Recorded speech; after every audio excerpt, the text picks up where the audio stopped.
मित्रांनो, 19 फेब्रुवारीला मार्केट अचानक खाली का आलं? अमेरिका आणि इराणमधला जो तणाव आहे तो खूप जास्त वाढलेला आहे.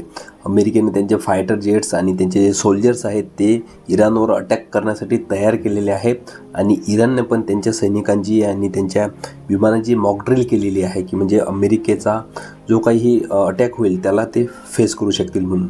सो यामुळे खूप जास्त तणाव जो आहे तो वाढलेला आहे.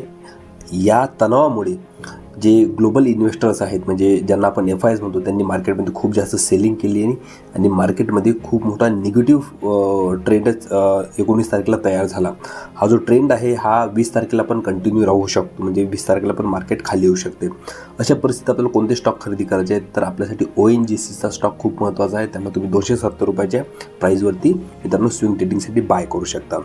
अशा व्हॅल्युएबल कंटेंटसाठी तुम्ही चॅनलला सबस्क्राईब करा आणि डिटेलमध्ये मार्केट शिकायचं असेल तर तुम्ही आमच्या कोर्सला मित्रांनो नक्की जॉईन करा. सगळे डिटेल्स जे आहेत ते डिस्क्रिप्शनमध्ये दिले आहेत. थँक्यू.